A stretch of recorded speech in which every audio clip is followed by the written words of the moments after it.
Hai Grow People, kembali lagi di podcast Tanya GSI. Kali ini kita akan membahas perbedaan sertifikat asli dan sertifikat palsu. Yang mana kali ini dengan rekan saya, yaitu ada Pak Rino Praditya. Hai Grow People. Ya. Di episode kali ini banyak sekali yang perlu kita ketahui ya, perbedaan terutama di sertifikat asli dan sertifikat palsu.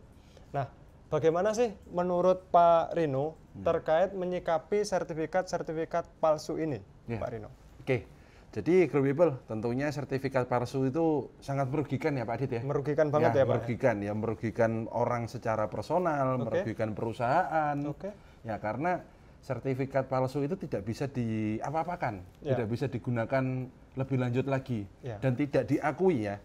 Jadi tidak diakui secara dasar hukumnya pun atau secara legalitasnya tidak diakui, jadi sangat merugikan. Sangat merugikan ya, terutama dari personal dan juga perusahaan ya. Betul. Ya. Oke, sejauh ini Pak Rino, perbedaan sertifikat asli dan sertifikat palsu itu bagaimana? Nah ini yang sangat menarik ini ya. Jadi sertifikat asli itu yang pertama itu bisa dilacak Pak Adit. Bisa dilacak keabsahannya. Ya, di mana kah? Dilacak legalitasnya. Yang pertama melacak dulu. Baik. Bisa dilacak dan ada recordnya. Ya, jelas seperti itu, ada recordnya. Ya. Oke, kalau yang palsu, nah ini tidak tampil, tidak tampak dan pun misalkan ada di situ websitenya ya Pak Adit ya, websitenya ataupun ada semacam browser instansinya ya seperti itu ya. Website itu bisa dipastikan kebanyakan sih palsu. Jadi tidak mengarah ke spesifik yang kita tuju.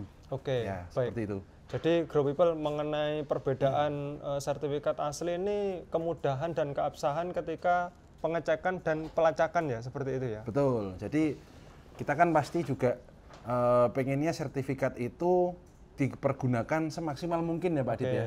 Ya tidak mungkin kita training sia-sia. Apalagi yang palsu gitu. Ya, sertifikatnya palsu, apalagi nggak training Pak Adit. Nggak training, tahu-tahu minta sertifikatnya saja.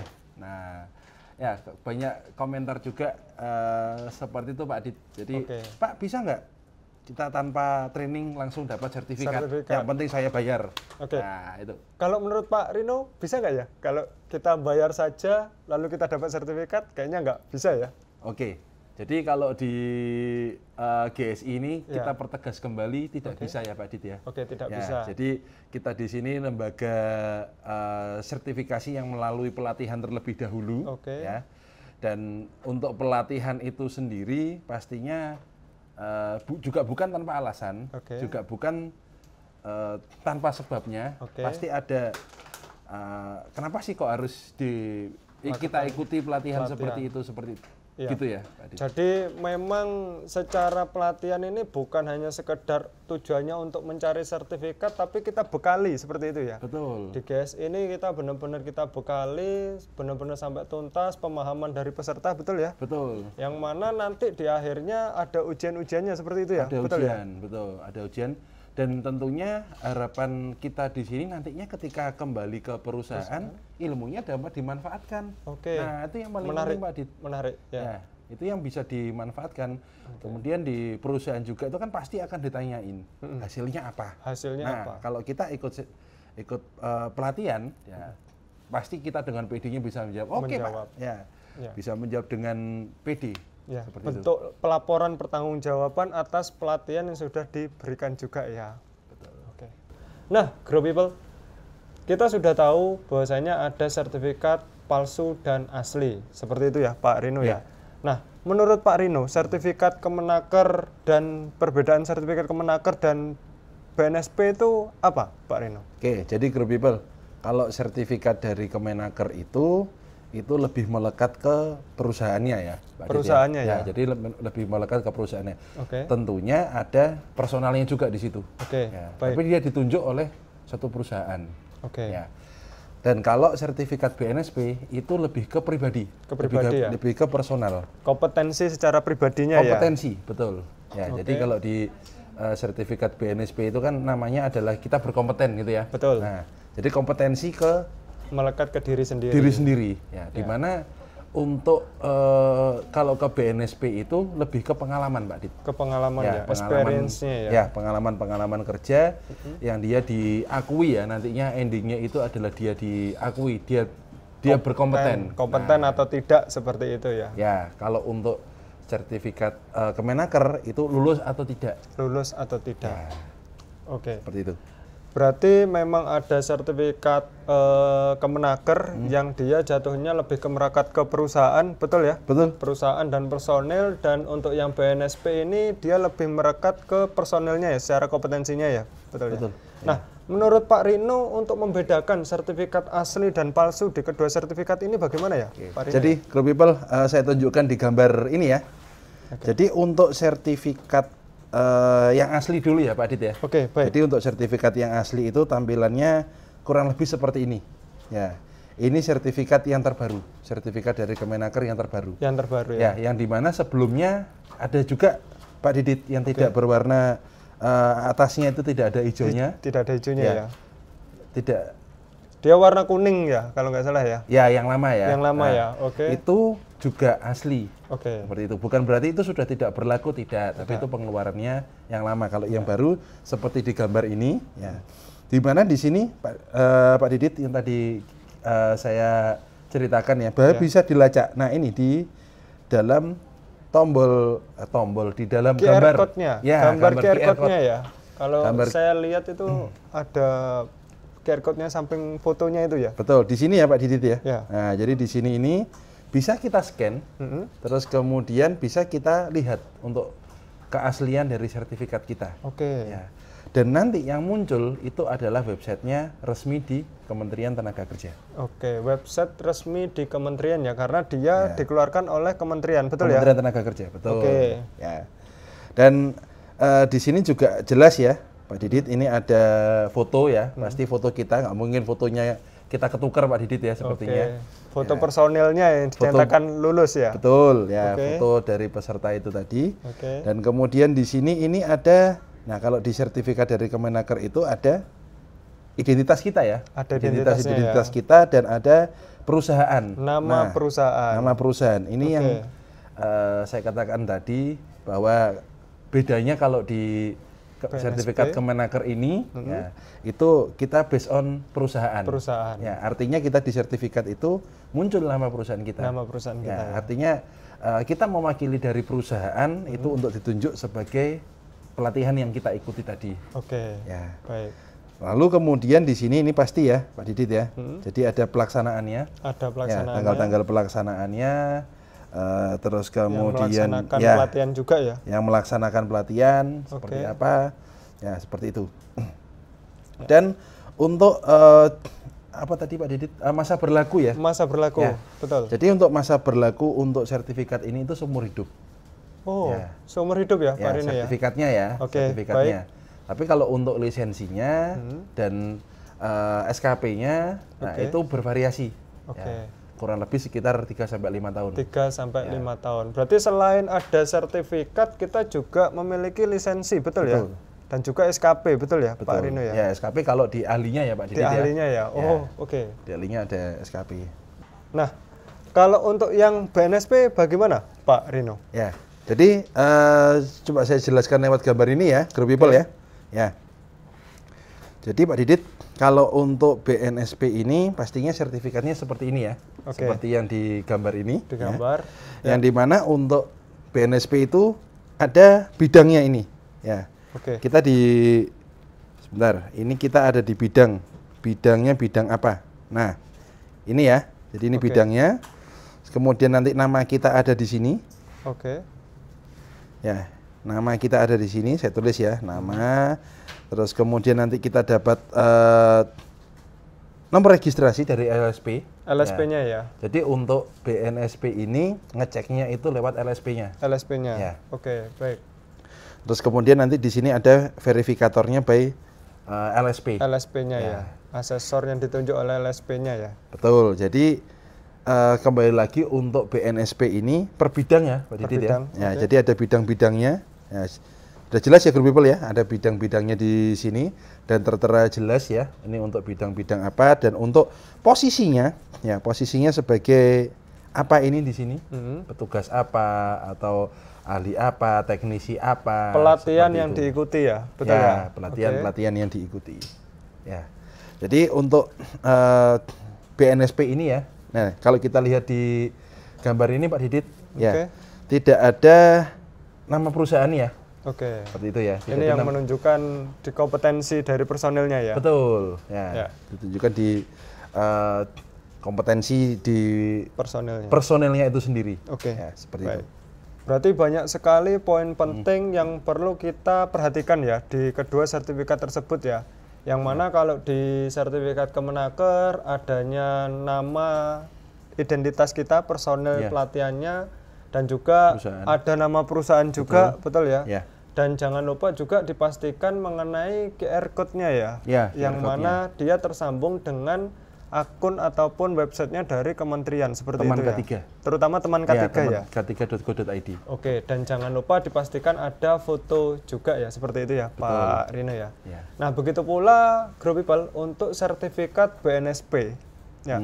BNSP yang secara perbedaannya dia tidak ada nama perusahaannya, dia ada nama personelnya pribadi. Karena kan langsung ke pribadi masing-masing ya. Betul. Lalu juga ada nomor registrasinya dari LSP-nya ya, betul ya? Betul. LSP-nya dan juga ada bidangnya juga ya. Bidang pelatihan yang diikuti dan juga ada validasi.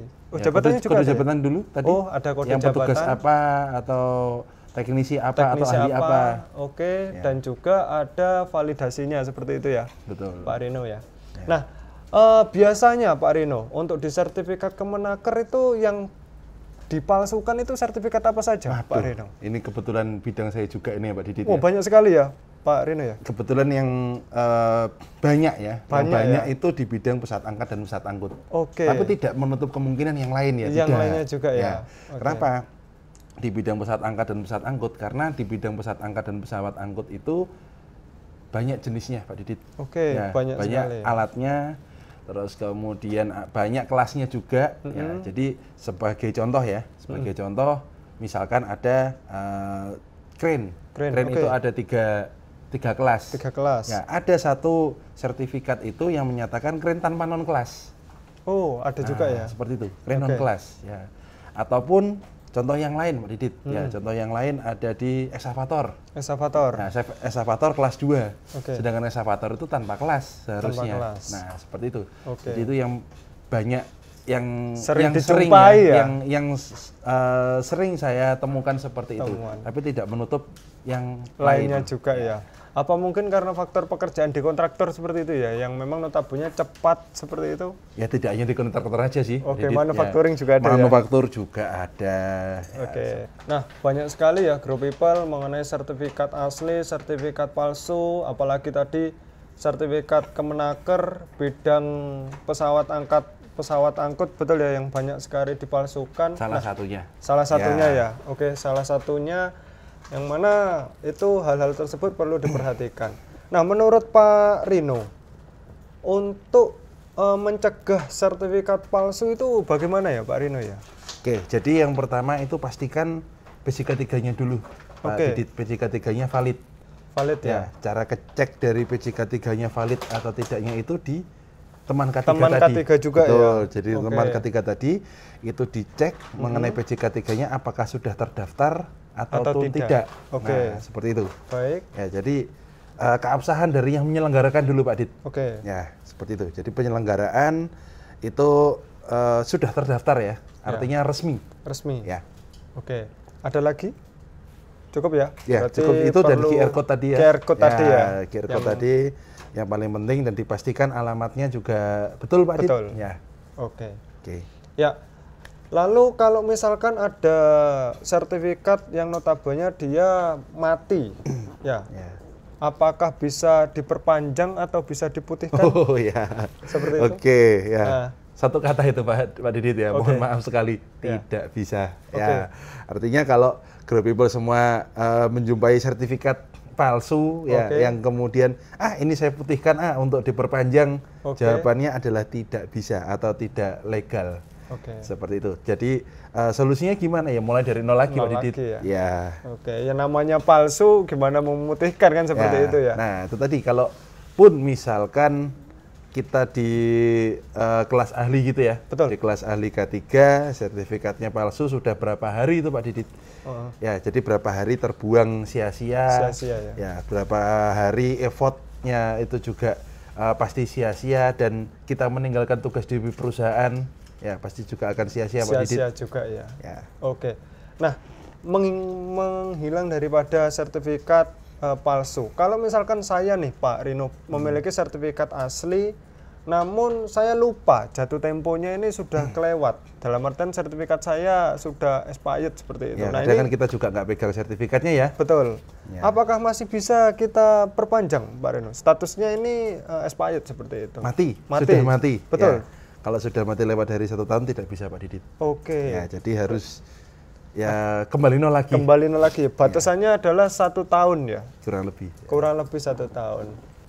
Grow People, banyak sekali yang sudah disampaikan oleh rekan saya, Pak Rino Praditya, bacanya terkait perbedaan sertifikat asli, sertifikat palsu, terutama di bidang Kemenaker dan BNSP ya. Banyak sekali poin-poin yang perlu kita perhatikan. Tadi ada QR code ya, ada nama perusahaan untuk Kemenaker ya. Nama personelnya. Bidang kalau di BNSP? Ya, kalau untuk di BNSP ada nama-nama bidang ya. Dan juga dari lembaga LSP yang menyediakan terkait nomor sertifikatnya seperti itu ya. Lalu begitu pula untuk sertifikat palsu ini tidak bisa diperpanjang sekali ya posisinya ya. Dan selanjutnya untuk sertifikat mati pun sudah expired, golden time-nya itu hanya sampai kurang lebih 1 tahun seperti itu. Dan yang perlu diingat juga Grow People, kita perlu pastikan terkait PJK3-nya ya. Legalitasnya Pak Didit. Legalitas daripada PJK3 tersebut yang mana bisa kita cek di teman K3. Seperti itu ya. Pak Rino ya.